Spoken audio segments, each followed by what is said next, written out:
Friends, welcome back to my channel एक home creativity. आज मैं आपको बताऊंगी कि जो हमने अष्टमी ये नवरात्रों के लिए जो सामान हमने रखा था, माता रानी की चौकी लगाई थी, तो इस सामान का हमने क्या करना है। आप ध्यान से देखिए इस वीडियो को, और हमने जो जो सामान इसमें बताया है, कैसे करना है, इस सामान का क्या करेंगे, वो आप इस वीडियो को पूरा देखिए, तभी आपको पता चलेगा। तो ये मैंने अष्टमी की पूजा कर ली है। सुबह की अष्टमी की हम सब मिलके हमने आरती करी माता रानी की, क्योंकि हमारे यहाँ पर अष्टमी पर कन्या पूजन की जाती है। अगर आपके यहाँ पर नौमी पर की जाती है तो आप नौमी पर भी ऐसे ही पूजा करेंगे।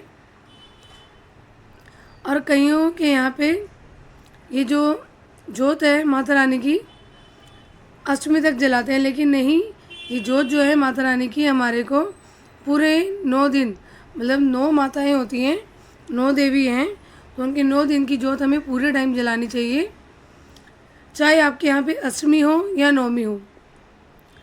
तो आप इस बात का ध्यान ज़रूर रखें कि आप चाहे अष्टमी करें या नौमी करें, लेकिन आपने अखंड जोत जो आपने जलाई है, ये आपने पूरे 9 दिन तक जलानी है।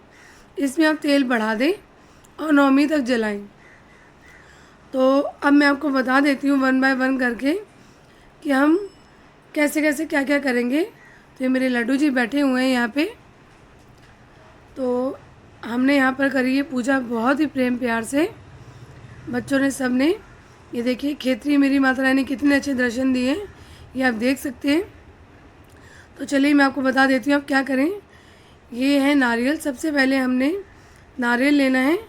अष्टमी पे अगर आपके यहाँ पे, अब मैं ये डेमो दे रही हूँ आपको मैं, इसलिए हमारे यहाँ पे मैं ये नारियल जो है पहले अपनी अष्टमी की पूजा में यूज़ कर चुकी हूँ, लेकिन मैं आपको डेमो दे रही हूँ, इसलिए बता रही हूँ कि ये जो नारियल है आप अष्टमी पर उठा लें और उनको बच्चों को भोग में दे दें।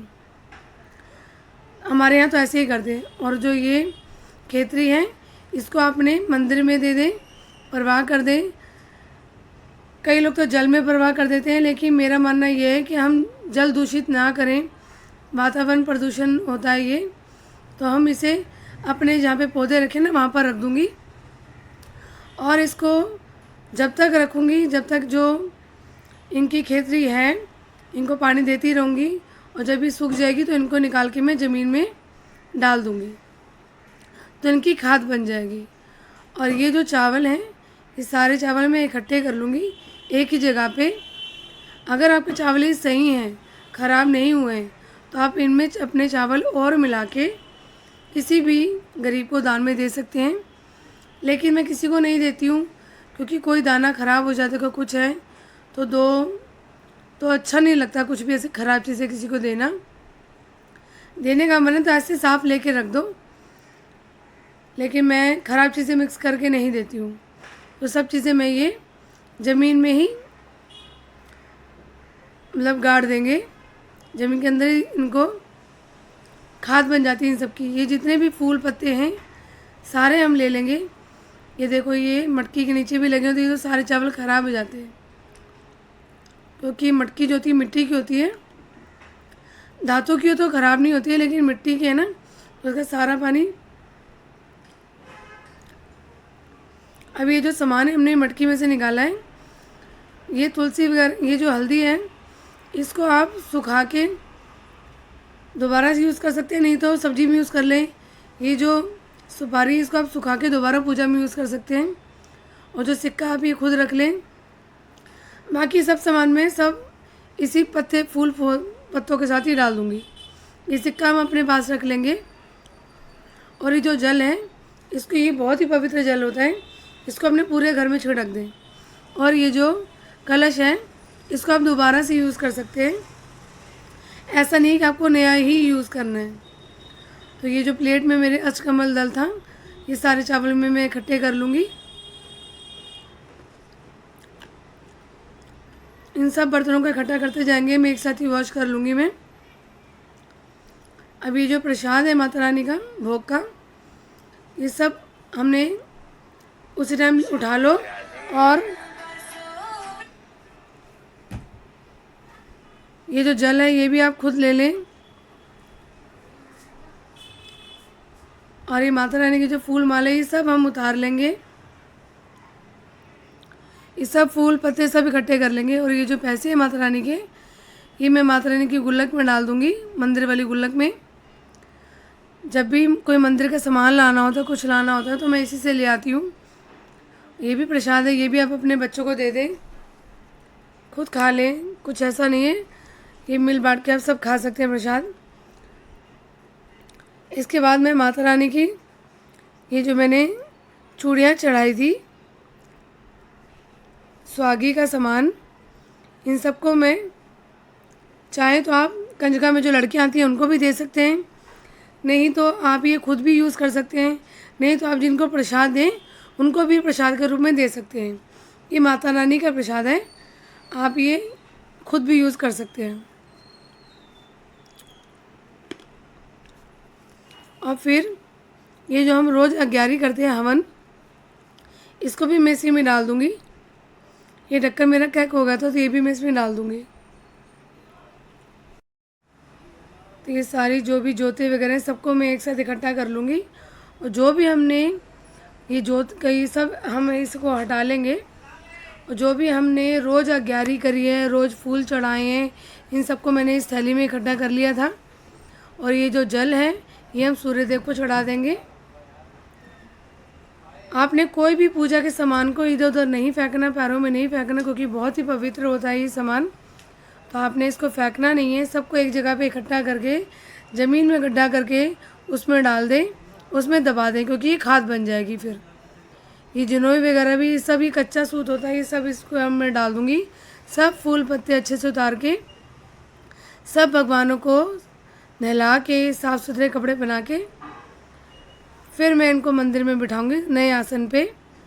तो सब भगवानों को मैं हटा रही हूँ, पूरा मंदिर खाली कर दूँगी मैं, क्योंकि मैंने सारे भगवान इन्हीं में बिठा रखे थे।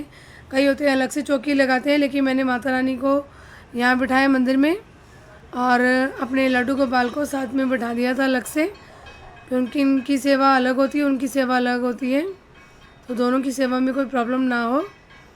तो ये चुन्नी वगैरह सब मैं वॉश कर लूँगी। और ये माता की मूर्ति में साफ़ करके रख दूँगी। और दोबारा से जब नवरात्रे आएंगे या माता रानी की कोई पूजा होगी, तब मैं इस फ़ोटो को बाहर निकाल के पूजा करूँगी, नहीं तो मैं इसको मतलब अंदर रख दूँगी लपेट के, ताकि ये ख़राब ना हो। और कहते हैं मंदिर में एक भगवान की एक ही मूर्ति फ़ोटो यही होनी चाहिए। तो ये जो चौकी है माता रानी की, ये भी मैं हटा लूँगी। सब आसन वगैरह एक एक करके सब हटा लेंगे हम। ये सारा आसन मैंने खाली कर लिया है। और आसन उठा के जो भी फूल पत्ते चावल, एक भी दाना पैरों में नहीं आना चाहिए, इस बात का आप ध्यान रखें। और इस आसन को मैं अच्छे से वॉश करके दोबारा से पूजा में यूज़ कर सकते हैं। कुछ ऐसा नहीं है कि आपको दोबारा से यूज़ नहीं कर सकते या नहीं लाने। ये सब मैं माता रानी का श्रृंगार उतार रही हूँ, और इनके दोबारा से अच्छे से वॉश करके कपड़े रख दूँगी, और माता रानी को स्नान करा के नए वस्त्र पहनाऊँगी।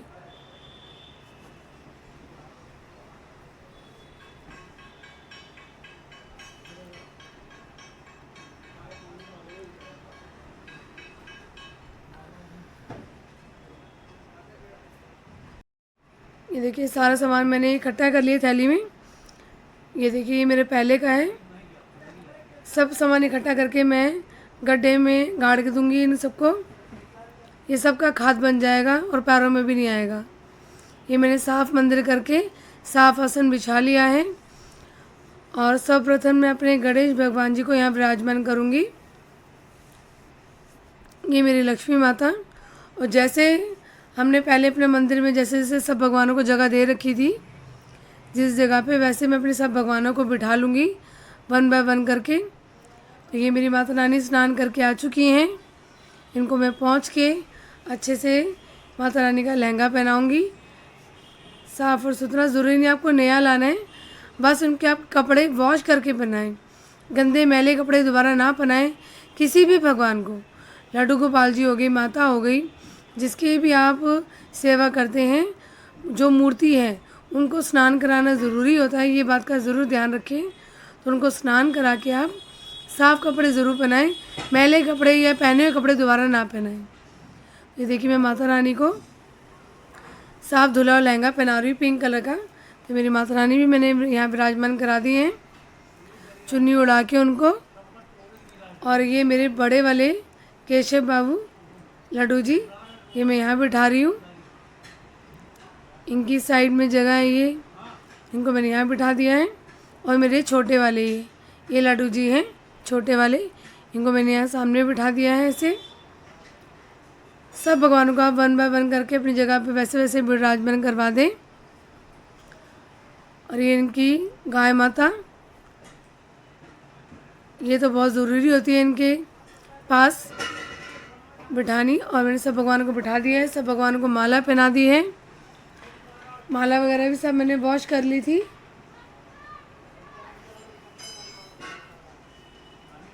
अभी उनका भोग प्रसाद रख दिया है और मैं इनको सबको इत्र लगा रही हूँ। ये हमारे यहाँ पे ना दशहरे वाले दिन मैंने सुबह किया था, क्योंकि हमारे यहाँ पे संडे को नहीं करते हैं। आप आज सुबह से अपनी सुबह और शाम की पूजा कंटिन्यू कर सकते हैं।